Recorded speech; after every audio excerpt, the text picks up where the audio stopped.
গ্রেপ্তারি নিয়ে রক্ষা কবচ পেলেও সবং ছাড়তে পারবেন না মানস ভূঁইয়া। টাকার বিনিময়ে চাকরি মামলায় নির্দেশ কলকাতা হাইকোর্টের।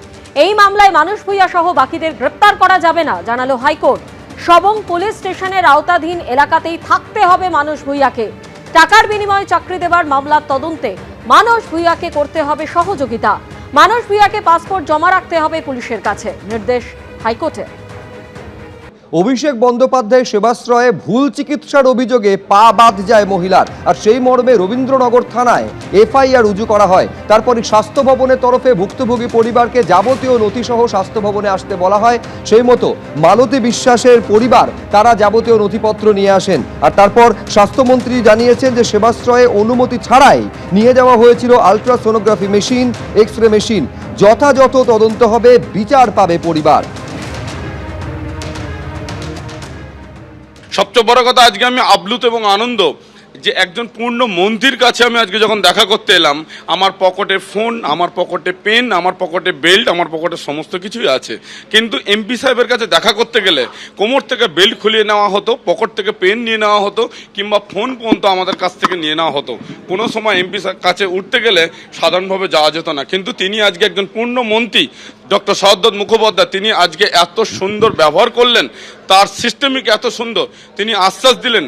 তিনি সর্বপ্রথম আমার কাছে বললেন, মা আপনারও মা, আমারও মা, এবং যে সরকারই থাকুক না কেন সেই সরকারের পক্ষ হয়ে আমি মায়ের কাছে ক্ষমা প্রার্থী যে মায়ের এত বড় দুর্ঘটনার জন্য। তিনি সবচেয়ে প্রথম টেবিলে বসে আমাকে এই কথা বললেন। তারপরেই তিনি সমস্ত নথিপত্র নিলেন এবং নথিপত্র সেট তিনি জেরক্স করলেন। তিনি আজ থেকে নতুন তদন্তের ফাইল চালু করলেন। তিনি আশ্বাস দিয়েছেন যে আমরা আপনার সাথে আছি। অভিষেক বন্দ্যোপাধ্যায়ের সেবাশ্রয় ভুল চিকিৎসা পাওয়া মহিলার, আর এই ঘটনায় অভিষেক বন্দ্যোপাধ্যায়ের নামে রবীন্দ্রনগর থানায় এফআইআর দায়ের করা হলো। আর স্বাস্থ্য ভবনে এসে স্বাস্থ্যমন্ত্রীর সঙ্গে সাক্ষাৎ করেন ভুক্তভোগী মালতী বিশ্বাসের পরিবারের সদস্যরা। স্বাস্থ্যমন্ত্রী কি বলেছেন শুনুন।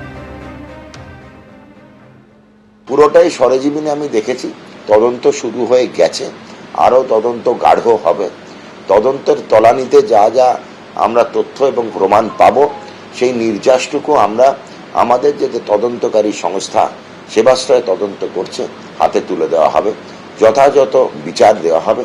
মাননীয় মুখ্যমন্ত্রী শ্রী শুভেন্দু অধিকারী মহাশয় বলে দিয়েছেন, একদম স্পষ্ট অক্ষরে লিখেও দিয়েছেন যে যারা যারা বিচারের জন্য আবেদন করেছেন সেবাশ্রয়ের ব্যাপারে, সেবাশ্রয়ে যে পরিকাঠামো ছিল সেগুলো সন্দেহজনক। সেখানে আলট্রাসোনোগ্রাফি মেশিন নিয়ে যাওয়া হয়েছিল বিনা অনুমতিতে, এক্স রে মেশিন নেওয়া হয়েছিল রেডিয়েশন সেফটির অনুমতি ছাড়া। এগুলো কারা করেছে, কবে করেছে, কোথায় কোথায় গিয়েছিল, সব নিরিখে আমরা বিচার করব। যা যা জিনিস পাবো তথ্য প্রমাণ, তার তদন্ত হবে এবং যেখানে যেখানে যেরকমভাবে আইনত বিচার দেওয়া উচিত সেগুলো দেওয়া হবে। এবিপি আনন্দ, এগিয়ে থাকে, এগিয়ে রাখে।